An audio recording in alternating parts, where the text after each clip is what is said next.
बिजली के बिलों से आप भी परेशान हैं, हम भी परेशान हैं, सारा मुल्क परेशान है और इसके ऊपर एक एहतजाज भी हो रहा है। डिमांड्स हैं कि जी इस सारे क्राइसिस में रिलीफ दिया जाए लोगों को, लेकिन क्या वाकई रिलीफ देना मुमकिन भी है? क्योंकि जिस तरह के मुआहदे हो चुके हैं, अक्सर लोगों का ये कहना है कि इन मुआहदों को अगर किसी भी तरह इनमें तरमीम की गई, इनकी खिलाफ वर्जी की गई तो बहुत बड़े जुर्माने पड़ जाएंगे। इस मामले को लेकर सुप्रीम कोर्ट जाने का भी इंदिया दिया है और उसके बाद अब जाहिर है हुकूमत से जो मुतालबात मानवा रहे हैं जमात इस्लामी वाले या ओवरऑल अवाम का, तो ये सब चीज़ें किस तरफ जाती हुई नज़र आ रही हैं? ये क्या इसी तरह से हम शोर शराबा देखेंगे, होगा कुछ नहीं है? वाकई कोई ऐसी पॉसिबिलिटीज़ हैं जिनके ऊपर अमल करके आवाम को रिलीफ दिया जा सकता है? इन सारे मामलात पर गुफ्तगू करेंगे। अरशद अब्बासी साहब आज हमें ख़ास तौर पर प्रोग्राम में ज्वाइन करें। आप एनर्जी एक्सपर्ट हैं, आपकी एक्सपर्टीज से फ़ायदा उठाएंगे। बहुत शुक्रिया अरशद अब्बासी साहब, thank you so much for your time.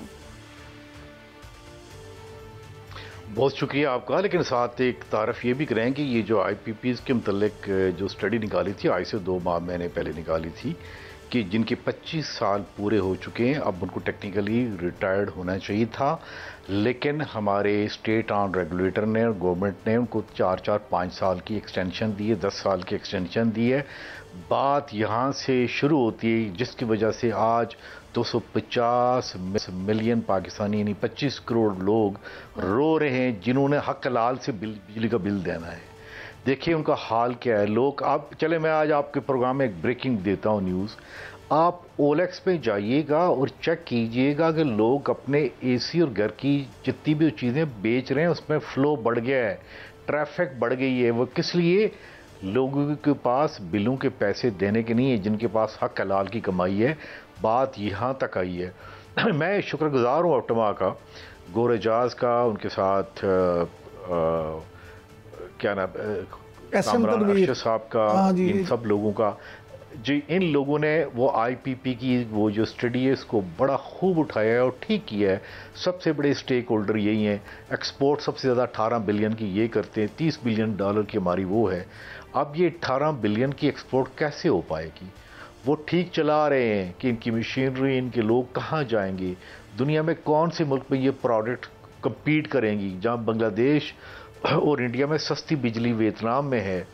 आज आप देखें कि हम जिस जगह तक पहुँचे हैं उसकी बेसिक वजह 2015 के IPPs हैं।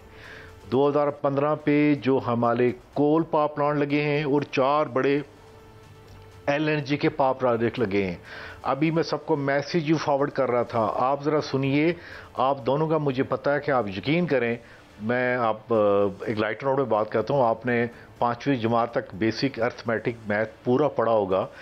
देखिए 9 से 10 बिलियन डॉलर की हम LNG लेके आए हैं 2016 से अब तक। 4 बिलियन के हमारे वो बिक्की और वो कादरपोर, ये 4 पावर प्लांट है 4 बिलियन के, वो है 2 बिलियन डॉलर का इसमें सर्कुलर डेट है। आप दोनों किसी से पूछ सकते हैं कि ये 16 बिलियन डॉलर हमारे एक शानदार वजीर ने, जो आजकल दुनिया को दर्स दे रहे हैं कि ऑनेस्टी क्या होती है, पूछें क्या मिला है? क्या किसी आम कोई एक आम बिजनेसमैन, एक छोटा सा बिजनेसमैन, मैं कहता हूँ अनपढ़ मलक रियाज भी कभी ऐसा करेगा? कोई बंदा दुनिया का ऐसा करेगा? हमें मारा है 2015 के IPPs। और एक देखिए, आप लोगों ने सर्च करनी है, उस वक्त भी तना तने का आवाज़ उठाई थी। वो पॉलिस ब्रीफ पढ़े कि कहा था, हाथ जोड़ के कहते हैं प्लीज़ ये ना कीजिएगा, ये ना करें, ये कौम मर जाएगी, हम इसको बर्दाश्त नहीं कर सकेंगे। किस लिए? कि दुनिया में बड़े बड़े मुल्क जंगों से ये किस तरह टूटे? इकानमी से टूटे हैं, जंगों से नहीं टूटे। आपने सुना होगा, आप यंग हैं, कि किस तरह USSR टूटा। और आप नहीं अब्बासी साहब, गुजारिश ये है कि ये तो इसमें कोई शक नहीं कि आपने उस वक्त भी आवाज़ उठाई थी और इस दफ़ा भी ये IPPs का जो शोर हुआ ये आपकी रिपोर्ट के बाद हुआ, तो ये क्रेडिट गोज़ टू यू। लेकिन सर आप ये बताएं कि सिर्फ शोर उठाना ही काफ़ी है या इस मसले का हल ज़रूरी है? इसका हल कैसे हो सकता है? हुकूमत क्या होश के नाखून लेके इसका? इमरान साहब, आप दोनों ने बड़ी अच्छी बात की है। बात ये है कि देखें, ये मिस्त्री बैठे हुए हैं, मेरी तरह और भी हैं, लेकिन हमारे वो डॉक्टर आबिद सैलरी, मैं नाम ले लेता हूँ, हम आबिद सैलरी की तरह नहीं है डॉक्टर, तो कि हम डिफरेंट कॉरिडोर में जाएं। कभी आपने मुझे देखा है कभी किसी मिनिस्ट्री में, कभी उसमें? हमारा जनाब छोटी सी कुटिया हल है। लेकिन कुछ मोतबर लोग बीच में आएंगे, तब करेंगे। और इसको हल कैसे नहीं हो सकता? ये कि इंजीनियरिंग प्रॉब्लम है, खुदा ना खास्ता कोई आजकल तो कोई बंदा पैदाशी लूला लंगड़ा पैदा, उसका इलाज हो जाता है, इलाज क्यों नहीं है? लेकिन क्या ये वाकई सीरियस हैं या नहीं है? देखिए, इस तरह का जो ड्रामेबाजी करनी है वो तो कोई बंदा नहीं कर सकता। बात ये है, नहीं सर, वो तो कहते हैं इंटरनेशनल मुआहदे हैं, हम इनको रीन्यू नहीं कर सकते, इनके ऊपर अगर हम कोई खिलाफवर्जी करेंगे तो बड़े हैवी किस्म के जुर्माने लग जाएंगे। तो हमें तो ये बात बताई जा रही है। चले जी, मैं आपके सामने देखिए, आप ऐसे देखिए, बात ये है कि एक हल तो ये भी है कि इन मायदों को बगैर टच किए हुए भी हल मौजूद है। अच्छा, टेक्निकल सोल्यूशन है। एक ये जो कि यूएन से रेकमेंड होकर भी आ गया, एक बात। दूसरी बात यह है कि जो आपने मायदे की बात की, तो मैं एक और बात बताता हूँ। इसमें एक क्लाज होती है फोर्स मजोरे, यानी खुदा ना खास्ता कोई खुदाई कुदरती आफत आ जाए, कुछ आ जाए, एक कौम के ऊपर ये आफत आ गई है, आप यकीन करें कि उनके पास अपने घर की चीज़ें बेच रहे हैं, बिल नहीं दे सकते। बताएं, जब खुदा न खास्ता इस हद तक बात चली जाए कि एक ममलिकत, एक मुल्क 250 मिलियन लोगों का, 25 करोड़ का वम, उनके पास सकत ही न रहे, फिर क्या करेंगे? उसके लिए हर कंट्रैक्ट में क्लाज है फोर्स मजोरे की।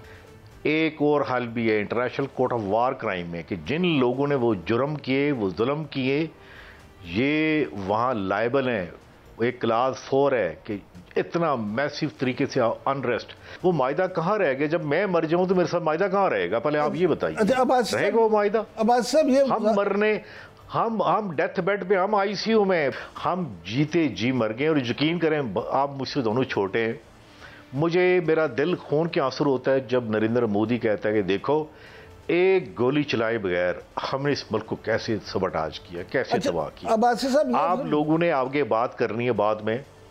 अब्बासी साहब, ये फरमाइएगा, बात करनी है ना यहाँ सर, ये फरमाइएगा कि कल मुझे आप जैसे ही एक्सपर्ट बड़े मुहब्बे वतन ये बता रहे थे कि ये आईपीपी से भी बड़ा एक जो मामला है वो ये है कि जो नई ट्रांसमिशन लाइन बिछाने का मंसूबा है, उसमें मज़ीद अगर वो मंसूबा हो गया तो उससे मज़ीद ये कौम है पिस जाएगी। क्या आप वाकई समझते हैं कि उससे भी है ख़तरा?